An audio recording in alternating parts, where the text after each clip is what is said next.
My worst and best books of 2024. Man, let's get into it.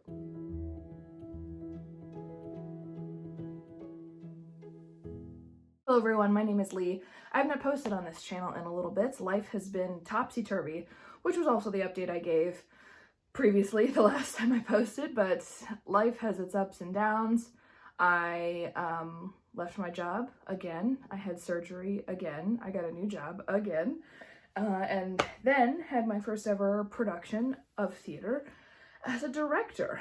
That sentence didn't make sense, but it's been a long year.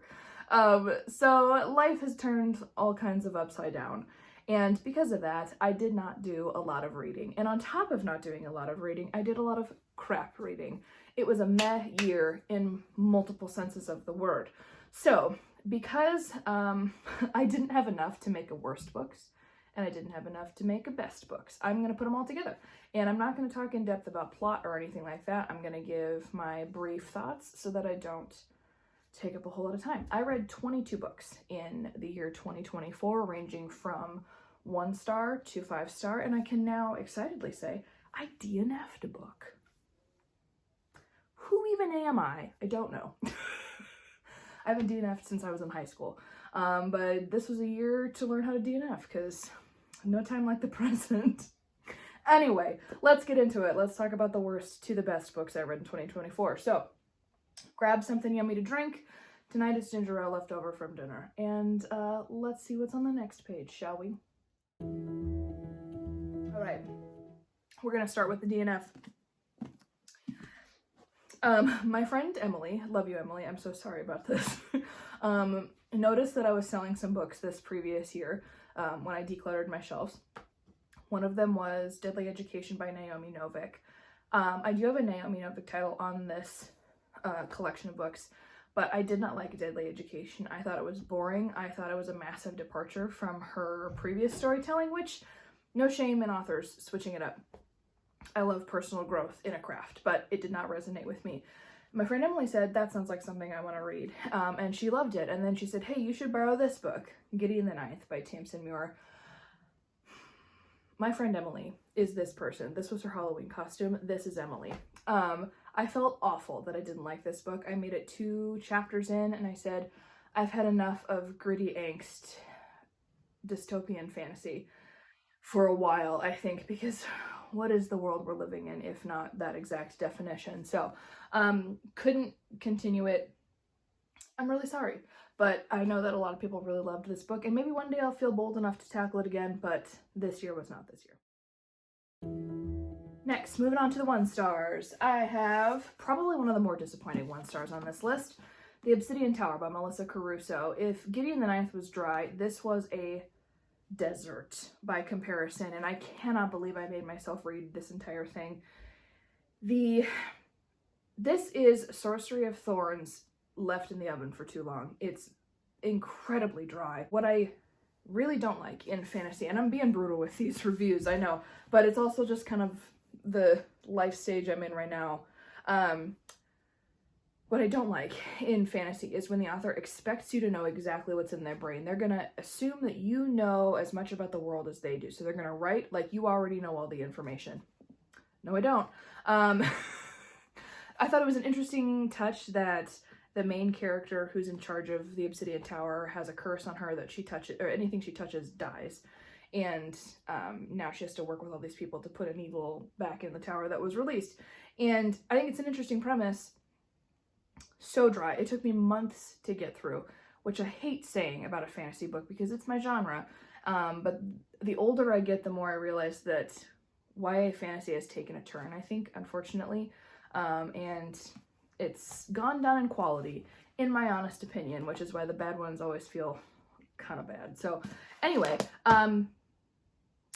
I would read Sorcery of Thorns instead of this. Moving on to 2 stars. 2 stars basically means enjoyable but not moving. So like I really liked reading it, but it did not really move me or change me in any way, which is really ultimately what I look for in a book. This is Echo North by Joanna Ruth Meyer. I think this book was too similar to other things. like The Bear and the Nightingale, but for young adults. And I don't think I even rated The Bear and the Nightingale very highly. I think I gave it 3 stars, which is still a good book that everyone should read. I think younger kids who want to explore fantasy, this would be an excellent starting place for them, especially if they love super atmospheric, kind of wild, untamed magic. Excellent choice. All right. Part of me still is kind of upset that I gave this book a 2-star, but this is 2 novellas by Henry James, Turn of the Screw and Daisy Miller.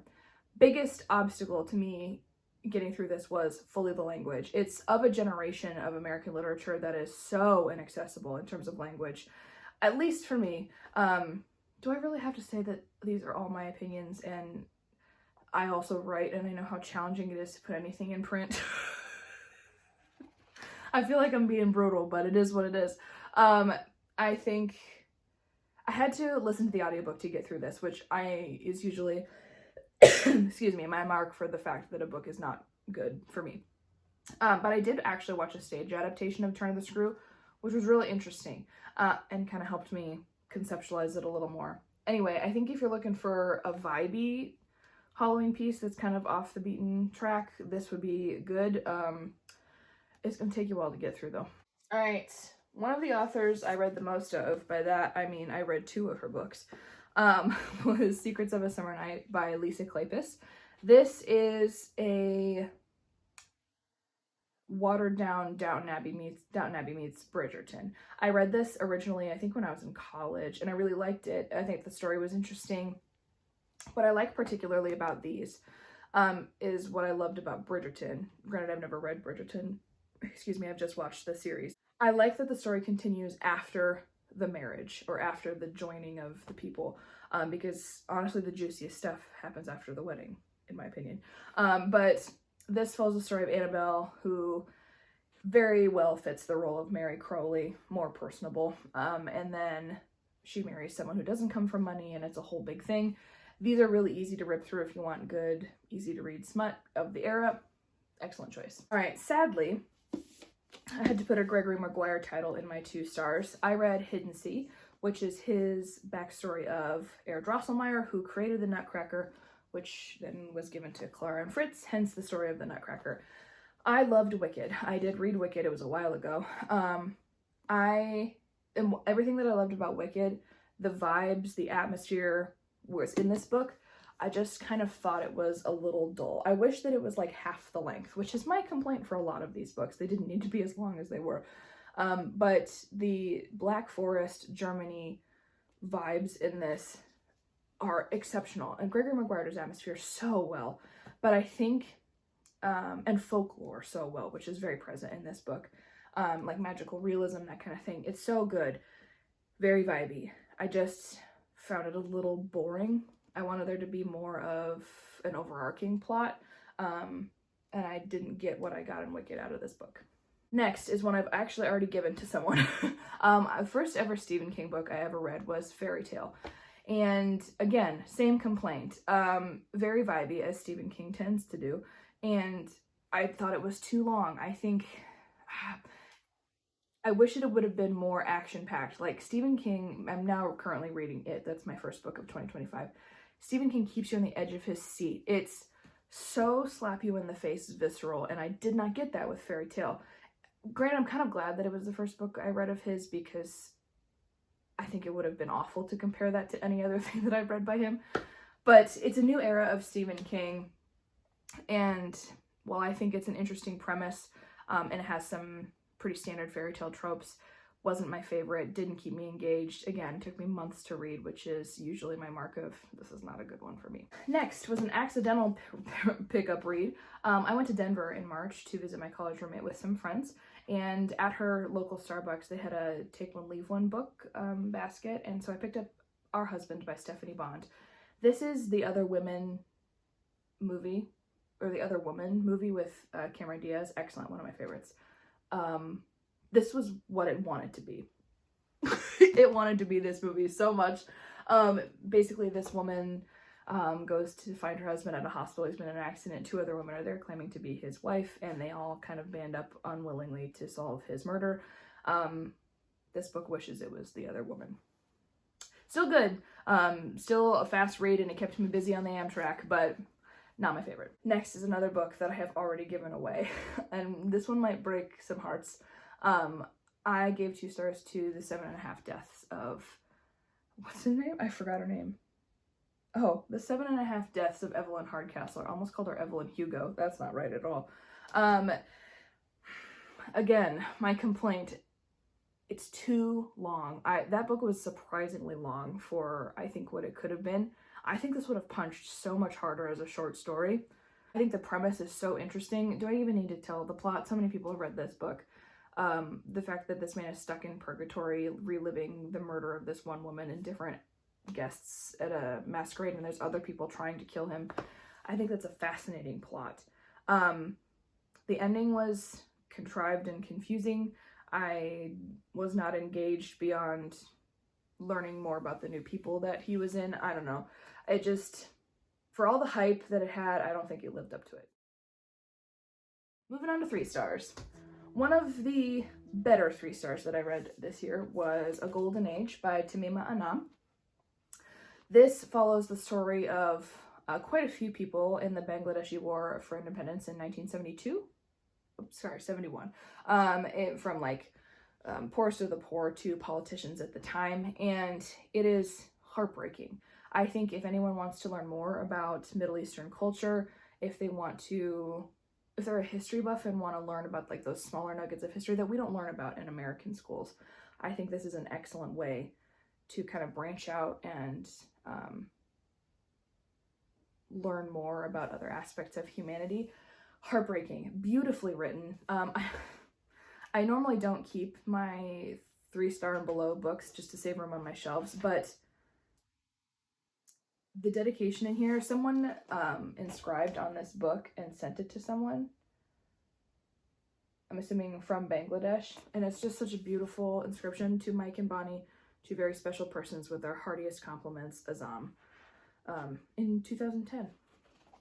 And maybe I'll keep it because of that. It just kind of tugged at my heartstrings. But this is a beautiful cover, gorgeous book. But I think it's a good book that everyone should read, again, to kind of broaden your horizons, which what is reading for if not that? I read a little nonfiction in 2024. Life was chaos, so I tried to recenter. I picked up Atomic Habits by James Clear. I don't think anything in here was particularly earth-shattering, although I did learn about what habit stacking was. That was interesting. I think it was useful, and I think it was a good starting point for a lot of people. James' story in particular, and like how he came up with the Atomic Habit system, I thought was really fascinating, and hearing his own development of what works best for him. But he himself mentions in here that this is a starting place to find what works for you, and I appreciated that I think so many self-help books are like, this is the way you must do it. And he says, no one's life looks the same as someone else's, so use this as a jumping off point. And I appreciated that, which is why I rated it so highly. But I think this is a really unique look at how to analyze your life, be self-aware, and make better habits, which was the whole point of this book. So I think everyone should read it and take away something from it that improves your life. We have another fantasy, another atmospheric fantasy. I read a lot of those in January of 2024. I have A Shiver of Snow and Sky by Lisa Ledecky. This plays a lot on fantasy country that's based off of countries far north enough that they get a lot of the aurora borealis or northern lights, and the different colors that those can be, and the lore and legend based on those colors. And so this follows Osa, and there's red lights in the sky, which usually means that a plague or something bad is going to happen to her people. And so she journeys to find the reasoning as to why or how she can stop it. And I think, one, this book read a little too young for me, and I think that was probably why I didn't rate it any higher, but this is what I think kids should be reading. This book says, let's look at true facts of history rather than what was written by the people who won or who wrote the history books. And I think teaching that critical thinking, absorbing that critical thinking in different media forms is so important, especially today. She learns that the legends that she grew up with were prejudiced and based on false information. And so it challenged her way of thinking and was a really interesting exploration of self-growth and acceptance and grace, all wrapped up in this tiny little book. But I think the fact that, like I said, I read so young made it a little harder for me to give it a higher rating, but put this in the hands of a romantasy reader, even a romantasy reader, just anyone who likes fantasy. Also beautiful vibes, exquisite. All right, second nonfiction was Boundaries by Dr. Henry Cloud and Dr. John Townsend. I read in 2023 The Civility Solution, which has more of a faith element to boundary setting, or how to deal with people in the moment of being rude. This has to do with firm boundaries. And what I loved so much about this book in particular, hang on, let me find the spot, was this chapter in particular, was it Boundaries and Your Friends? And it talks about different personality types. So like the compliant and compliant friend, the compliant and the aggressive controller, a manipulative controller, and like there is a faith element to this, so that might be a deterrent for some people. But I think it's a very practical approach, and it gives good and interesting hypotheticals into these situations that are helpful and not like a 1 in a million thing that would never happen. This literally picks apart every person that you would ever interact with seriously and like sets good examples of what boundaries would look like, from work to family to friends, about grief, about celebrations. It covers a huge array of stuff that I was not expecting. And in a year where I was working on doing that and becoming an anti-people pleaser, maybe hence why this video is as vicious as it is, I think this was an excellent starting place. And I actually think I'm probably going to keep this book, even though I gave it 3 stars, because it's such a good reference guide for if a situation ever arises and I can decompress and process in a healthy way rather than growing to resent that person. So we love self-growth and exploration. All right, second Lisa Kleypas book was It Happened One Autumn. This is the second in the Wallflower series. I forgot to say it was a series. So this is part 2 of the 4 in the Wallflower series. And the premise is Annabelle, the character in the first book, is that she bands together with these 3 other girls to like find them husbands, to get them off the wall, so they can take care of their families. And Lillian, who's the main character in this one, she's shy, she has a stutter, her family's kind of super controlling, and she falls in love with an absolute D-bag, Marcus. And the reason why I gave this one 3 stars and not 2 like the other one is that the characters in this book were so much more vivid. Maybe it's because I hadn't read them before. Summer Night was a reread for me, but I loved the chemistry and the relationship between these two, and how everyone hated Marcus until they saw him interact with Lillian. They're like, oh, that's where you've been hiding. So this book was really cute and adorable. Again, if you're a fan of Bridgerton and Downton Abbey, I think this is the unsung hero of that style, so I would highly recommend reading this. All right, sadly, I had to put a Maureen Johnson in my 3 stars this year. This is The Vanishing Stair. This is book 2 of the Truly Devious trilogy. I read Truly Devious a while ago, and I finally picked up the second one. It did what I wish a lot of books and trilogies in the middle wouldn't do. It could have been split into 2 and stuck to the other 2 books. I liked it because I like the story and I like Stevie as a character. I just think it was a lot of middle. The reason it got 3 stars is because I love Maureen Johnson's writing and I love this world that she's built. And I think I read A Box in the Woods also, and that was excellent. I loved that.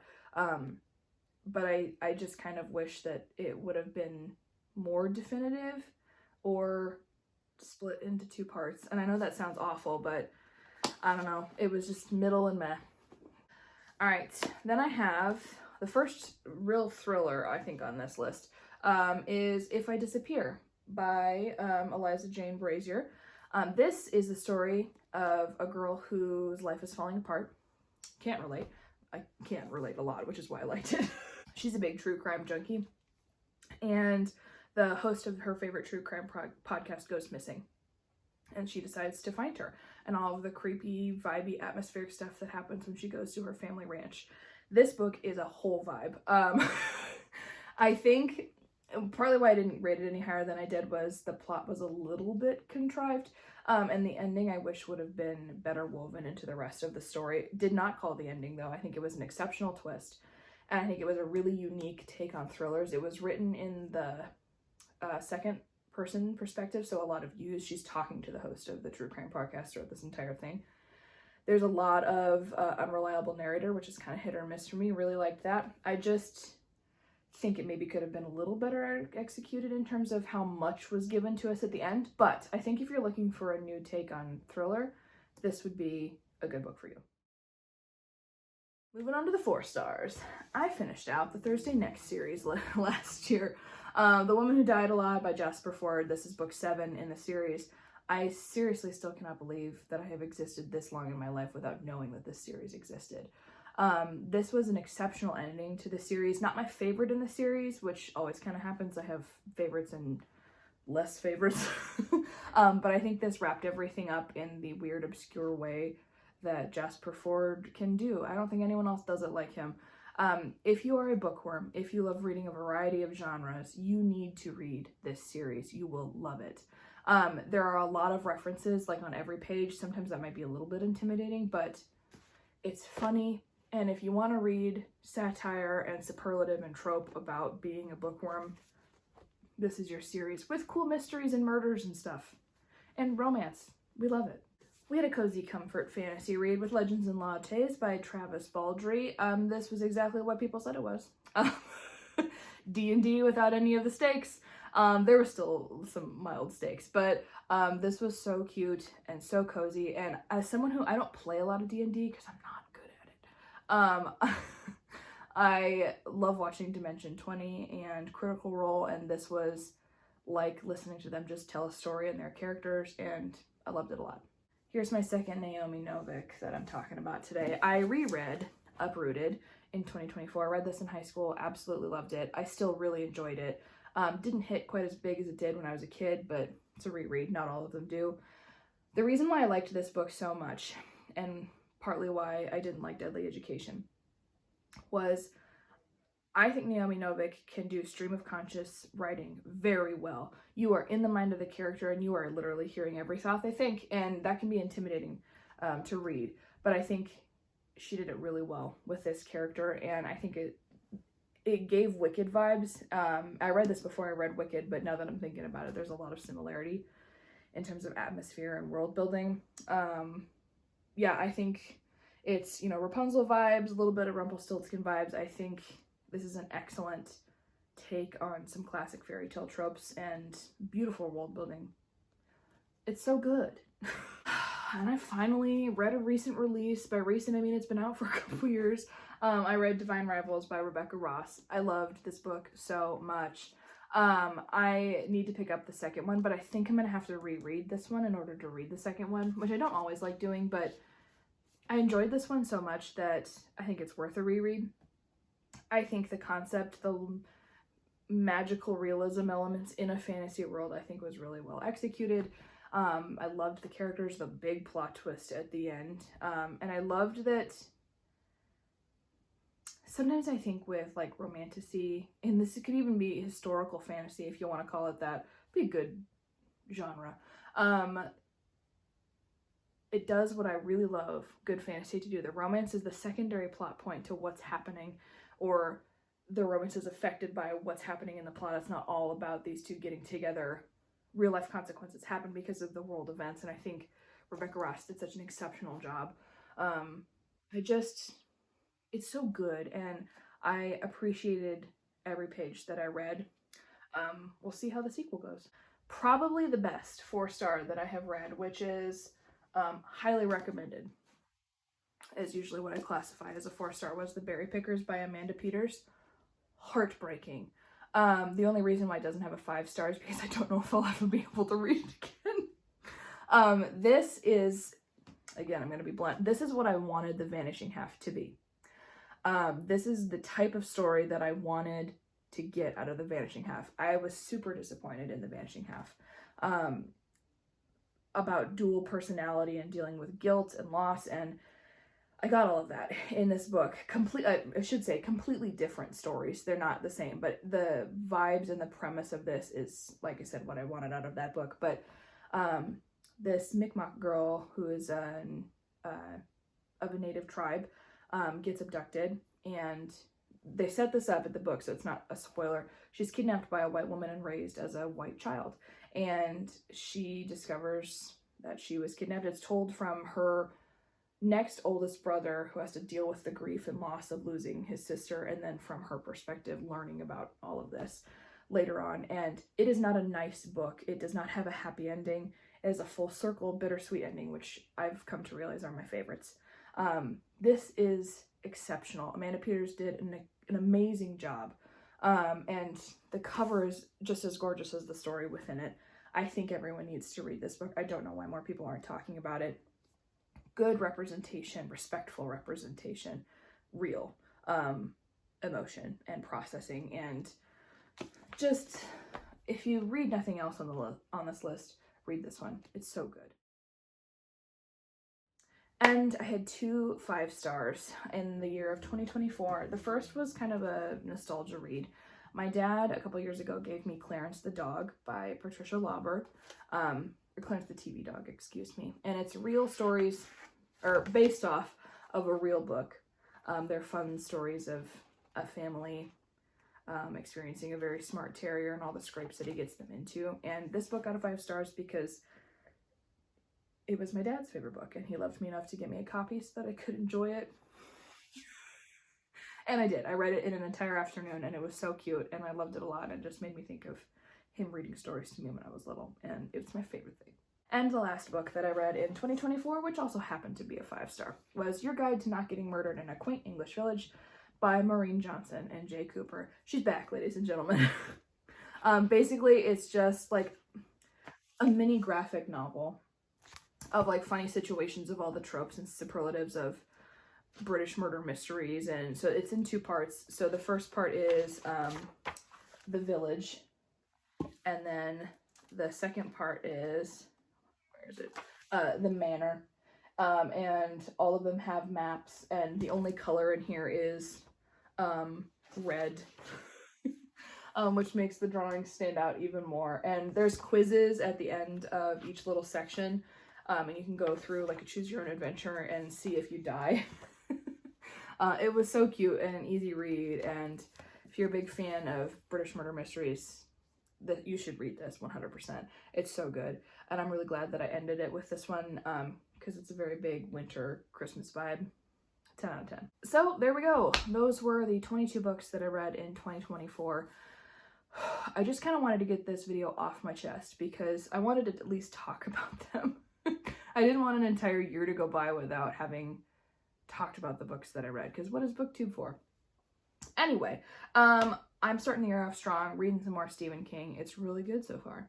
We're going to take a little bit of a turn with this channel, mostly because I've decided that I don't want to spend so much time neglecting my other things that I really enjoy doing. I want this to be a multifaceted channel. So we're going to keep it simple, stupid, the KISS method, and we're going to talk about books, and we're going to talk about writing. I didn't really do a whole lot of that like I thought I was going to in terms of making videos, so we're going to do some of that. And we're going to talk about my new job, which is being a director of theater. We can take you on some vlogs. I have a vlog coming up in a couple weeks about the audition process and how I do those.